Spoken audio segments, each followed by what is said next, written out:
دورہ تفسیر قرآن پارہ نمبر 9 سورۃ اعراف۔ اعوذ باللہ من الشیطان الرجیم، بسم اللہ الرحمن الرحیم۔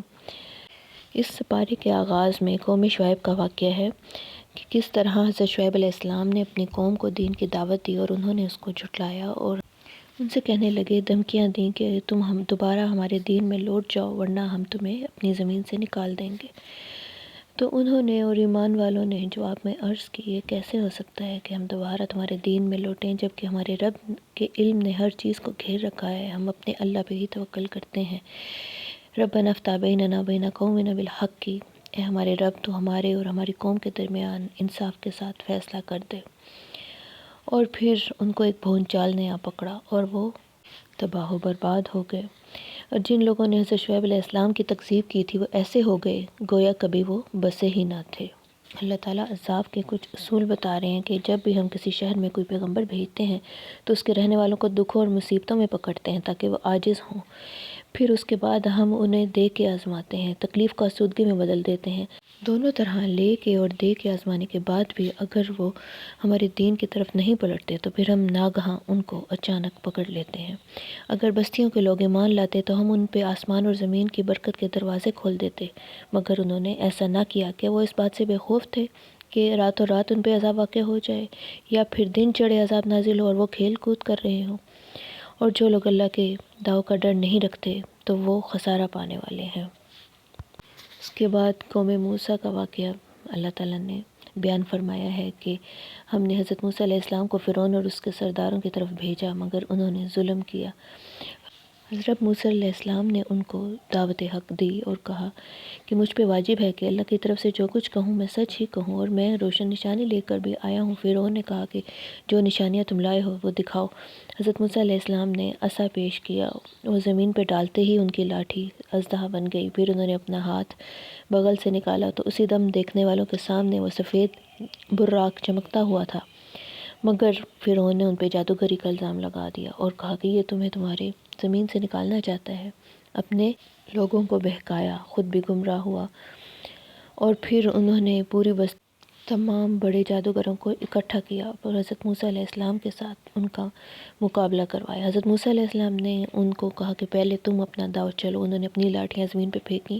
اور وہ سانپ بن گئیں۔ لوگوں کی آنکھوں پہ در حقیقت وہ جادو کرتے تھے کہ وہ ان کو یوں آنکھوں سے دکھائی دیتا تھا کہ جیسے یہ سانپ ہے،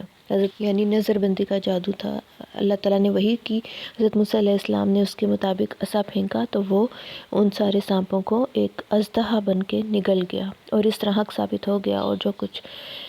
فرعونی کرتے تھے وہ مغلوب ہو گئے، ذلیل ہو کے رہ گئے۔ یہ دیکھ کے تمام جادوگر سجدے میں گر گئے اور ایمان لے آئے۔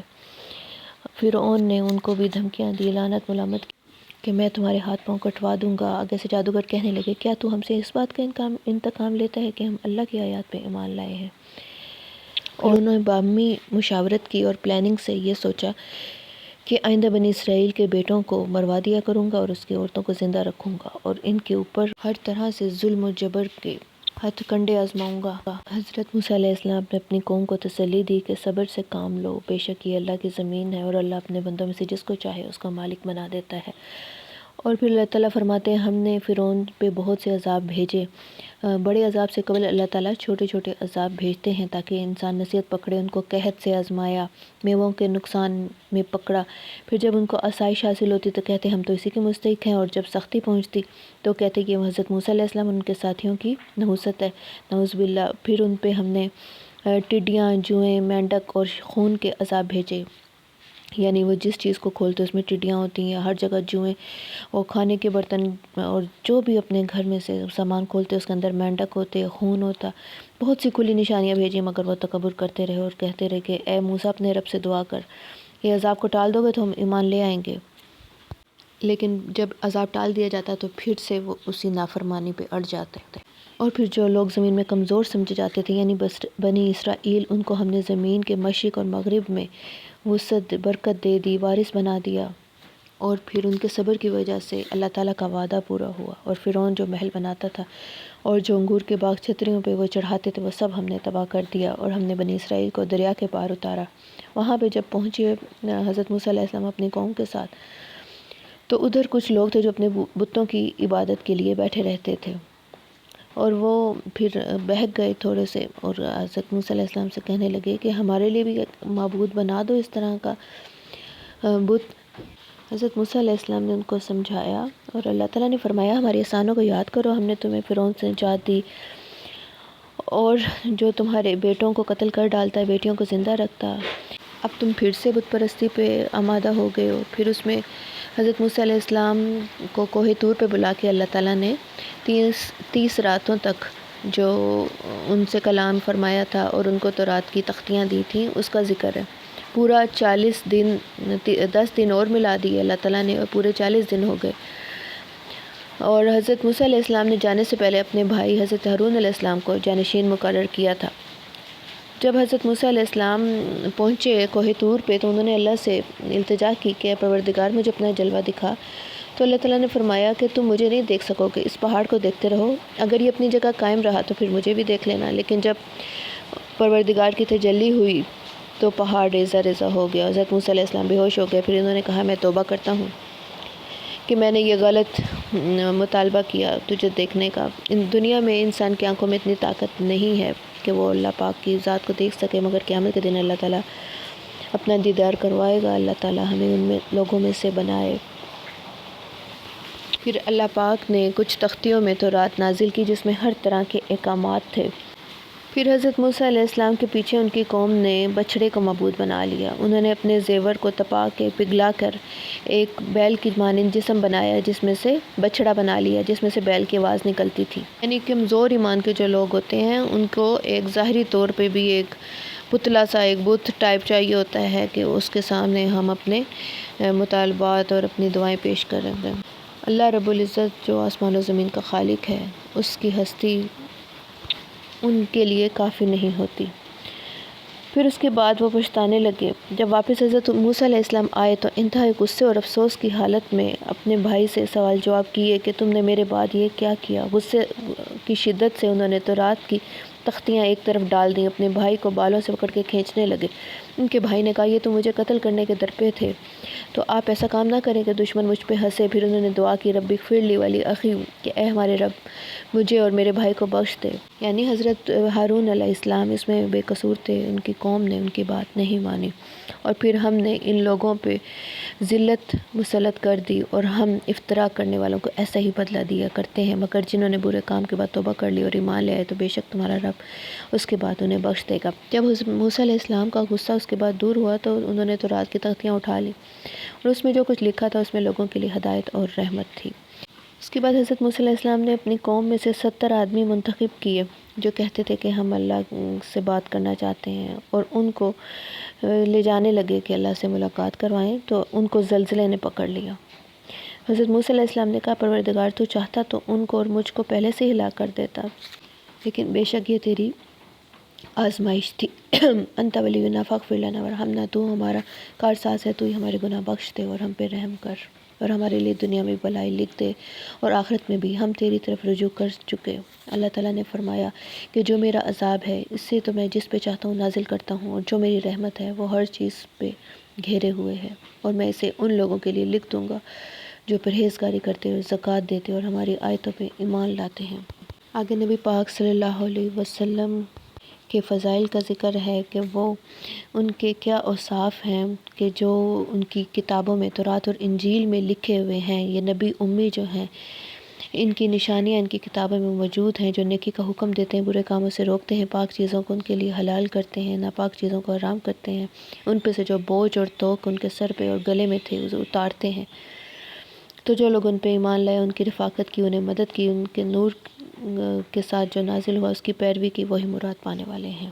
پھر اللہ پاک فرماتے ہیں کہ ہم نے بنی اسرائیل کو الگ الگ کر کے 12 قبیلے بنا دیا، بڑی بڑی جماعتیں بن گئیں۔ پھر انہوں نے حضرت موسیٰ علیہ السلام سے پانی مانگا تو اللہ کے حکم سے ایک پتھر سے 12 چشمے پھوٹ نکلے، ان سب نے اپنا اپنا گھاٹ الگ کر لیا۔ پھر ہم نے ان پہ بادلوں کا صاحبان مقرر کیا رکھا، ان پہ من و سلوہ اتارتے رہے، مگر انہوں نے جو کچھ کیا اپنا ہی نقصان کیا، انہوں نے ہمارا کچھ نقصان نہیں کیا۔ اور پھر ایک شہر میں ان کو بھیجا گیا کہ اس میں سکونت اختیار کرو، جہاں سے چاہو کھاؤ پیو، مگر جاتے وقت حطتن کہنا، اور سجدہ کرتے ہوئے دروازے میں سے گزرنا،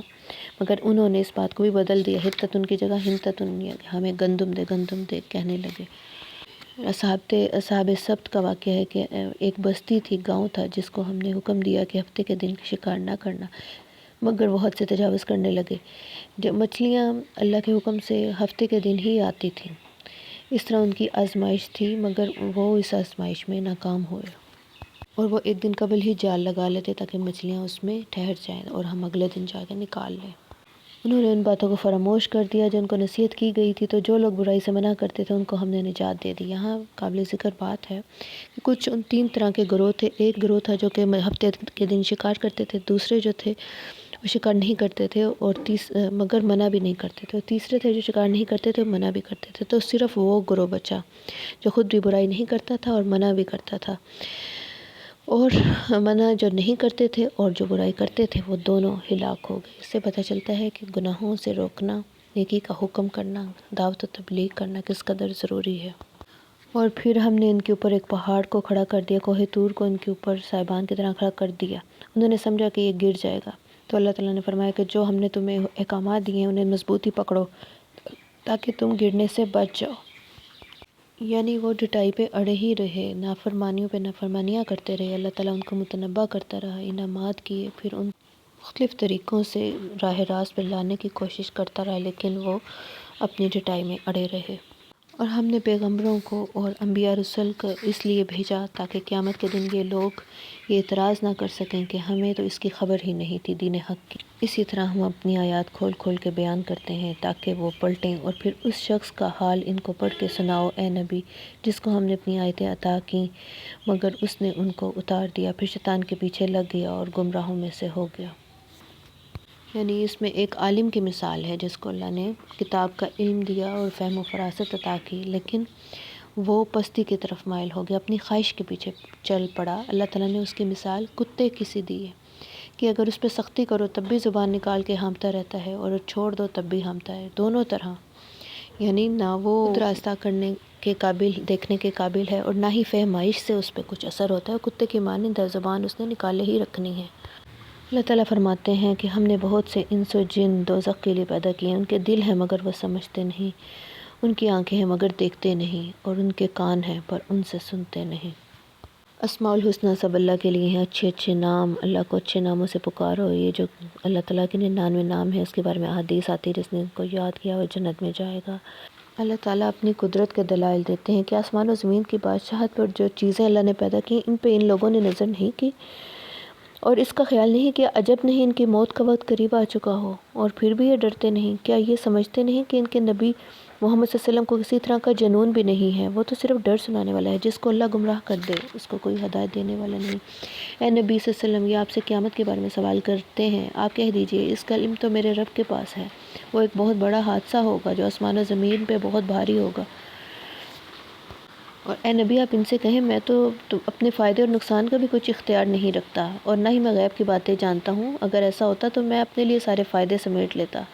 مگر آپ صلی اللہ علیہ وسلم کی اپنی زندگی کتنی تکلیفوں میں گزری ہے سب۔ پھر اللہ تعالیٰ تخلیق آدم کا ذکر کرتے ہیں کہ ہم نے تمہاری ہی نفس سے تمہارے جوڑے بنائے تاکہ تم اس سے راحت بھی حاصل کرو، پھر جب ہم اولاد دیتے ہیں تو میاں بیوی اللہ سے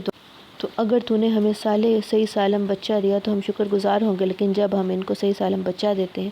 تو پھر وہ ہمارے ساتھ شریک مقرر کر لیتے ہیں، مگر اللہ کی شان ان سب چیزوں سے بلند ہے۔ کیا وہ ایسوں کو شریک بناتے ہیں جو کچھ پیدا نہیں کر سکتے اور وہ خود پیدا کیے گئے ہیں، نہ کسی کو مدد کی طاقت رکھتے ہیں، نہ اپنی مدد کر سکتے ہیں؟ اگر تم انہیں سیدھے راہ کی طرف بلاؤ تو وہ تمہارا کہاں نہ مانے، تمہارے لیے برابر ہے کہ تم ان کو بلاؤ یا چپ رہو، ان لوگوں نے ہدایت کی طرف آنا ہی نہیں ہے۔ اللہ پاک نبی پاک صلی اللہ علیہ وسلم کو حکم دے رہے ہیں کہ اے محمد صلی اللہ علیہ وسلم تم عفو اختیار کرو، نیک کام کرنے کا حکم دو، جاہلوں سے کنارہ کشی کرو، جاہلوں سے سائڈ پر رہنے کا حکم ہے، اور جو شیطان تمہارے دل میں کسی کی طرف سے وسوسہ پیدا کرے تو اللہ سے پناہ مانگو، بے شک وہ سننے جانے والا ہے۔ اور پرہیزگاروں کی خوبی بیان کی جا رہی ہے کہ جب انہیں شیطان کی طرف سے کوئی وسوسہ پیدا ہوتا ہے تو وہ چونک پڑتے ہیں اور فوراً دل کی آنکھیں کھول کے دیکھنے لگتے ہیں۔ قرآن پاک کا ادب بتایا جا رہا ہے، جب قرآن پڑھا جائے تو توجہ سے سنا کرو اور خاموش رہو تاکہ تم پہ رحم کیا جائے۔ آگے سورۃ انفال ہے، یہ مدنی سورت ہے۔ اس کے آغاز میں مال غنیمت کے احکامات ہیں۔ کہ اے نبی، یہ مال غنیمت جو ہے وہ اللہ اور اس کے رسول کا مال ہے، تو اللہ سے ڈرو اور آپس میں صلح رکھو۔ پھر مومنین کی کچھ صفات بتائی جا رہی ہیں کہ جب اللہ کا ذکر کیا جاتا ہے تو ان کے دل ڈر جاتے ہیں، اور جب ان کے آیات پڑھ کے سنائی جاتی ہیں تو ان کا ایمان بڑھ جاتا ہے، اور وہ اپنے پروردگار پر بھروسہ رکھتے ہیں اور نماز قائم کرتے ہیں، اور جو مال ہم نے ان کو دیا اسے نیک کاموں میں خرچ کرتے ہیں، یہی سچے مومن ہیں۔ جنگ بدر کا واقعہ اس میں ذکر ہے کہ جب آپ صلی اللہ علیہ وسلم کو اللہ تعالیٰ نے حق کے ساتھ گھر سے نکالا، مومنین کی ایک جماعت ناخوش تھی اور وہ ڈرتے تھے کہ گویا وہ موت کی طرف دھکیلے جا رہے ہوں۔ دو گروہ تھے، ایک ابو سفیان کا قافلہ تھا جو کہ مال غنیمت لے کے آ رہا تھا، اور ایک ابو جہل کی جماعت تھی جو ہتھیاروں سے لیس تھی۔ اب دو گروہوں میں سے اللہ تعالیٰ نے حکم دیا ایک تمہارے لیے مسخر ہو جائے گا، اور مسلمان اندر ہی اندر سے چاہتے تھے کہ جو بے شان و شوکت ہے، بغیر اسلحے کے، اور اس کے پاس بہت سا مال غنیمت ہے،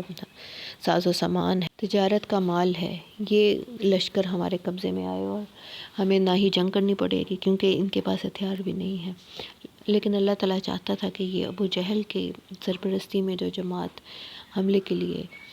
تیار ہے اس سے مسلمانوں کی مٹ بھی، وہ تعداد میں بڑی تھی، ان کے پاس اسلحہ بھی تھا، لہٰذا مسلمان ان سے گھبراتے تھے۔ اللہ تعالیٰ نے حکم فرمایا کہ دونوں میں سے ایک گروہ تمہارے قبضے میں آئے گا، تاکہ حق کو حق ثابت کر دے اللہ تعالیٰ اور باطل کو جھوٹ ثابت کر دے اللہ تعالیٰ۔ حق کی فتح دکھانا چاہتے تھے دنیا کو۔ نبی پاک صلی اللہ علیہ وسلم نے اللہ تعالیٰ سے فریاد کی، اللہ نے ان کو بشارت دی کہ ہم 1000 فرشتوں سے تمہاری مدد کریں گے جو پے در پے آ رہے ہوں گے۔ پھر اللہ تعالیٰ نے دوران جنگ ان پہ نیند کی چادر اڑا دی اور اونگ سی آئی، جس سے مسلمانوں کی تھکاوٹ بھی دور ہو گئی اور اس سے ان کو سکون حاصل ہوا، ان کا مورال بلند ہو گیا۔ تو آسمان سے یہ ایک قسم کا پانی برسا کے اللہ نے اس سے ان کو پاک کر دیا اور شیطان کی نحوست کو دور کر دیا۔ تو ہم چاہتے تھے کہ تمہارے دلوں کو مضبوط کر دیں اور تمہارے پاؤں کو جمائے رکھیں۔ پھر جب اللہ تعالیٰ نے فرشتوں کو ارشاد فرمایا کہ میں تمہارے ساتھ ہوں، تم مومنوں کو تسلی دو، ان کا حوصلہ بڑھاؤ کہ تم ثابت قدم رہو، کافروں کے دل میں رعب ڈال دوں گا، تم ان کے سر اڑا کے مارو اور ان کا پور پور توڑ دو۔ اس سے پتہ چلتا ہے کہ مسلمانوں کو جہاد میں پوری قوت سے لڑنا چاہیے، اپنی طاقت دکھانی چاہیے دنیا کو۔ اور اے ایمان والو، جب تم جنگ میں کافروں سے مقابلہ کرو تو ان سے پیٹھ نہ پھیرنا میدان جنگ میں، سوائے اس صورت میں کہ لڑائی کے لیے کوئی حکمت عملی ہو، یا کہ کوئی انسان جنگ کے کنارے پہ چل رہا ہو یا اپنی فوج سے ملنا چاہے، اس لحاظ سے پیچھے جا کے ان کے ساتھ ملے، اس کے سوا کسی صورت میں منہ پھیرنا یا پیٹھ پھیرنا جائز نہیں ہے، وہ اللہ غضب کا شکار ہوگا، یعنی میدان جنگ سے پیٹھ پھیرنا کبیرہ گناہ ہے۔ اور اے محمد، تم نے انہیں قتل نہیں کیا بلکہ اللہ نے انہیں قتل کیا، اور جس وقت تم نے کنکریاں پھینکی تھی وہ تم نے نہیں پھینکی تھی بلکہ اللہ نے پھینکی تھی، اور ہماری غرض یہ تھی کہ مومنوں کو اللہ کے احسانوں کے ساتھ اچھی طرح آزما لیں، بے شک اللہ سنتا جانتا ہے، اور اللہ کافروں کی تدبیر کو کمزور کرنے والا ہے۔ اگر تم فیصلہ چاہتے ہو، تمہارے پاس فیصلہ آ گیا، فتح آ گئی ہے، اگر تم اپنے افعال سے باز آ جاؤ تمہارے حق میں بہتر ہے، اگر پھر نافرمانی کرو گے تو ہم تمہیں پھر عذاب کریں گے،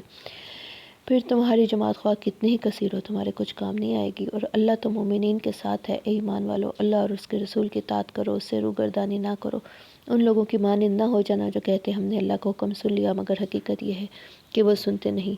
کچھ شک نہیں کہ اللہ کے نزدیک تمام جانداروں سے بدتر وہ بہرے اور گونگے ہیں جو کچھ نہیں سمجھتے، وہ چوپایوں سے بھی بدتر ہیں۔ اللہ تعالیٰ فرما رہے ہیں کہ اگر اللہ ان میں نیکی کا مادہ دیکھتا تو انہیں سننے کی توفیق بخشتا۔ اور اے ایمان والو، اللہ اور رسول کا کہا قبول کرو، تمہیں ایسے کام کی طرف وہ تمہیں بلا رہے ہیں جس میں تمہارے لیے زندگی ہے، یعنی جہاد میں تمہارے لیے حیات ہے، اور اس فتنے سے ڈرو جو ان لوگوں پہ صرف خصوصیت سے واقف نہ ہوگا جو گناہ گار ہیں، یعنی جب گناہ حد سے بڑھ جاتے ہیں تو پھر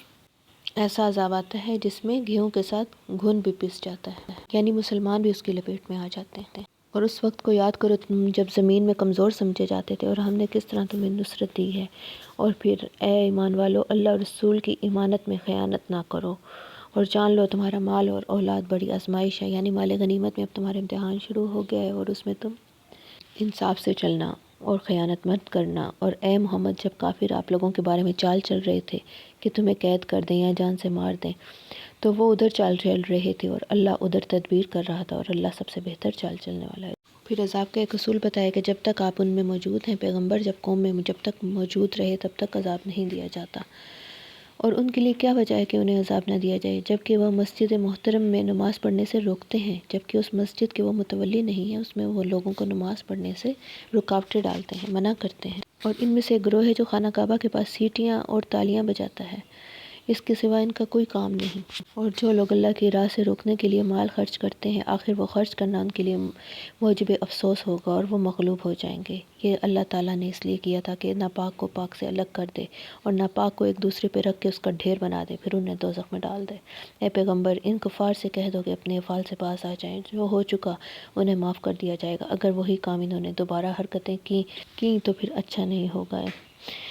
اور ان سے لڑتے رہو یہاں تک کہ فتنہ ختم ہو جائے اور فساد کا اثر باقی نہ رہے اور دین سب کا سب اللہ ہی کا ہو جائے۔ اور اگر وہ باز آ جائیں تو اللہ ان کو دیکھنے والا ہے، اور اگر روگردانی کریں تو جان لو اللہ تمہاری حمایت کرنے والا ہے اور خوب حمایتی اور